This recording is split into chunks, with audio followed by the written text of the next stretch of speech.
some of you might have seen this. Tyson Fury is actually sparring Joyce ahead of his fight against Deontay Wilder. I've seen people question whether this is the appropriate sparring to face Deontay Wilder, because Joyce really is nothing like Wilder other than in his stature. He's 6'6", Wilder's 6'7". Other than that, they're worlds apart. Wilder's much faster. Just a much harder Well, I think he's a much harder puncher. Joyce appears to have deceptively good power against the opposition he's fought so far, because his shots are so slow and so weirdly delivered. They don't appear to have much on them, but when they land, opponents do go crash into the canvas. So he's obviously got heavy hands at the very least. But yeah, at first glance, you would say Deontay Wilder's got a hell of a lot more power than Joyce and a hell of a lot more speed. And I'm not sure exactly how much benefit Tyson Fury gets from sparring a Joyce in preparation for Wilder. I'm not saying that there's no benefit. I'm just saying I'm not sure. Okay. And just a little trivial observation here. Tyson Fury standing on his tiptoes. You notice that?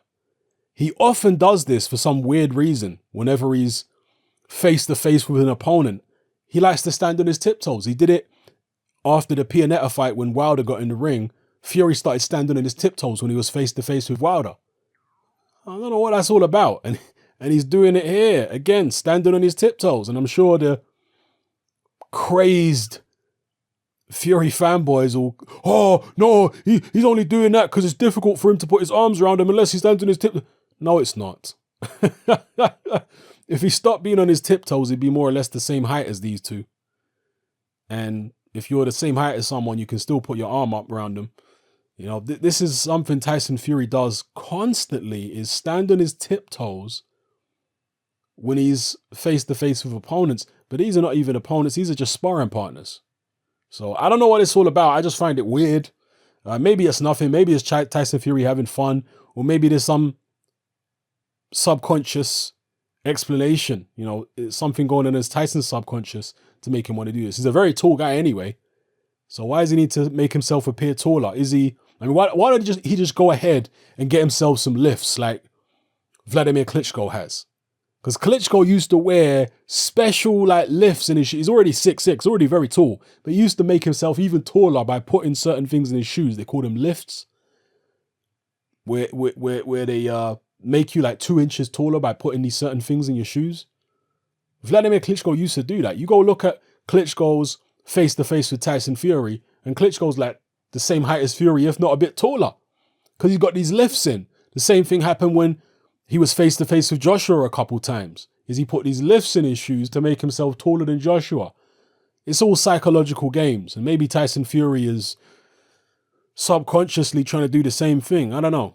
Or maybe he's just having a bit of fun. You guys let me know what you think in the comment section below about that strange tiptoe stuff that Tyson Fury is constantly doing. You know, maybe he's conscious about the fact that some people are saying he's not really 6'9". You know, maybe that's what it is. Who knows? But anyway, sparring Joyce, that's the main thing here. It's good sparring. Don't get it twisted. That is good sparring. But is it adequate sparring to prepare for Deontay Wilder? And some people would retort and say, look, Hatman, you're not going to get anybody who can really replicate Deontay Wilder. You know, who the hell can replicate Wilder? There's no big guy out there that fights like Wilder other than Wilder. So it's going to be difficult. And as far as the sparring that Deontay Wilder's getting, I suggested that he will probably be sparring Richard Towers, because Richard Towers and Wilder are actually tight. They've been friends for a long time. I think it was since Towers, I think it was since Wilder was in the UK sparring Hay the first time. I think they met during that camp and they became friends. And when Wilder returned to the UK to fight Harrison,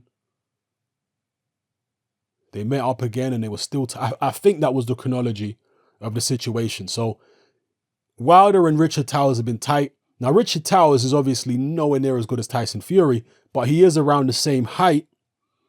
And because he's from the Ingle gym, he can somewhat emulate what Tyson Fury does in a sparring ring. Again, I'm not saying he's as good as Fury, but I'm saying Richard Towers is far more capable of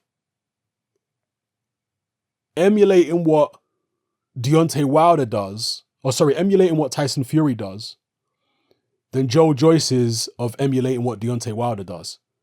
You understand?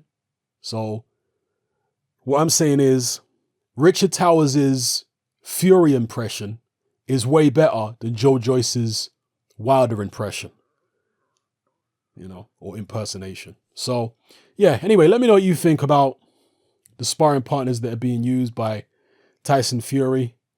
Looking in good shape these days. I saw an interview with Tyson Fury that one of my online friends, Ruben, posted, and it was in the lead up to the David Haye fight that never happened.